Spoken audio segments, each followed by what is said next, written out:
তো হ্যালো বন্ধুরা, SS still মিডিয়ার পক্ষ থেকে সবাইকে জানাই অনেক অনেক ভালোবাসা। যারা চ্যানেলটিকে সাবস্ক্রাইব করেছেন তাদেরকে জানাই ধন্যবাদ, আর যারা চ্যানেলটিকে সাবস্ক্রাইব করেন আমাদের সঙ্গে থাকবেন। তো আপনারা টপিকের থাম্বনেল থেকে বুঝতে পেরে গেছেন আজকে কোন টপিকে ভিডিও হতে চলেছে। দেখতে পাচ্ছেন স্টিলের রেলিং, এসএস স্টিল গ্রেড 304। তো আপনারা আমাদের সঙ্গে থাকবেন, সাথে থাকবেন। তো আমাদের প্রথম স্টেপটা দেখিয়ে দিচ্ছি, ধাপের স্টেপগুলো। তো প্রথম স্টেপে আপনারা দেখতে পাচ্ছেন বাঁ সাইডে একটা প্লেয়ার আছে, সিঁড়ির মধ্যে প্লেয়ার থাকলে সেক্ষেত্রে সিঁড়ির জায়গাটা শর্ট হয়ে যায়। আপনারা ভুলেও এটা করতে যাবেন না, যেহেতু জায়গা শর্ট থাকলে সেহেতু কিছু করার থাকে না। তো উপর পোর্শনটা দেখে না, দেখছেন যে অবস্থাটা, প্লেয়ারটা পুরো সিঁড়ির মধ্যে এসে গেছে আর কি। সিঁড়ির মধ্যে প্লেয়ার যখন চলে আসে তখন সিঁড়ির জায়গাটা অনেকটা শর্ট হয়ে যায়, আর রেলিং লাগলে তো আরও একটু শর্ট হয়ে যায়। যেখানে দেখা যাবে 27 ইঞ্চি, আরও এখানে হচ্ছে কি 3 ইঞ্চি মরে গেছে, 24-25 ইঞ্চি এরকম মিশে যায়। তো আপনারা আমাদের সঙ্গে থাকবেন, সাথে থাকবেন, চ্যানেলটিকে সাবস্ক্রাইব করবেন, অনেক অনেক ভালোবাসা দেবেন। আমিও চেষ্টা করব আপনাদেরকে আরও নতুন নতুন ভিডিও দেওয়ার জন্য, আরও কিছু জানানোর জন্য বা বোঝানোর জন্য। তো আপনারা সবসময় দেখবেন স্টিল যে গ্লেজিং থাকলেই বা এটা ভালো মাল, এটা এমন কোনো ব্যাপার না। তো আমাদের উপরে যে জয়েন্টগুলো করেছি, জয়েন্টগুলো আপনারা দেখে নেবেন যে প্রপারভাবে জয়েন্ট হয়েছে কিনা, কোথাও মানে ছিদ্র আছে কিনা বা ওয়েলিং হয়নি কিনা, এগুলো দেখে নেবেন। সব থেকে বড়ো কথা যে এই যে স্টিলের যে জয়েনিং পলিশগুলো, এগুলো আপনাদের দেখতে হবে প্রপারভাবে হয়েছে কিনা, না হয়েছে, বা ওয়েলিংগুলো হয়েছে কিনা।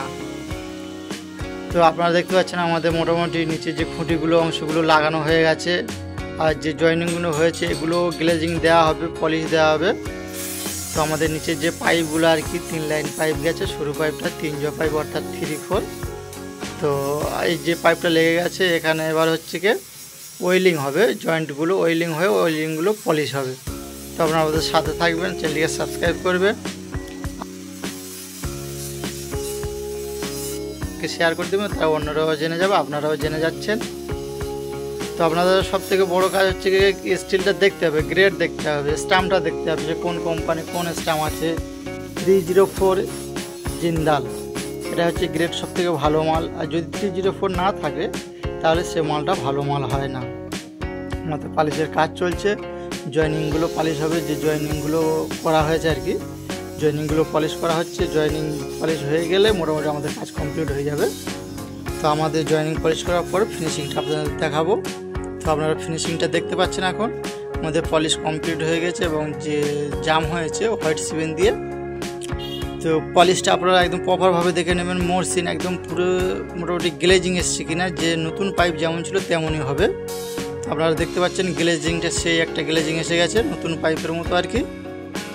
তো আপনারা সব সময় দেখবেন গ্লেজটা কতটা এসছে না এসছে, আপনারা কাজ করলে শুধু হয় না, এগুলো আপনাদের দেখতে হয়, খেয়াল করতে হয়। তো আপনারা যে ডিজাইনগুলো আপনাদের দেখাচ্ছি, আরও অন্য অন্য আমার পেজে ডিজাইন দেওয়া রয়েছে আমার চ্যানেলে, আপনারা গিয়ে সেগুলো দেখে আসতে পারেন। এবং আপনারা আরও ডিজাইন পাবেন, গেট, গ্রিল, দরজা, সব রকমের ডিজাইন আমরা করে থাকি। আর কাজটা হচ্ছে কি হাওড়া আন্দুল রোড, পালপাড়া, এখানে আমাদের এই কাজটা হয়েছে। আমরা যেখানে কাজের কন্ট্যাক্ট হয় আর কি, যে বাড়ি হোক, কারখানা হোক, গোডাউন হোক, আমরা চলে যাই, গিয়ে কাজ করে থাকি।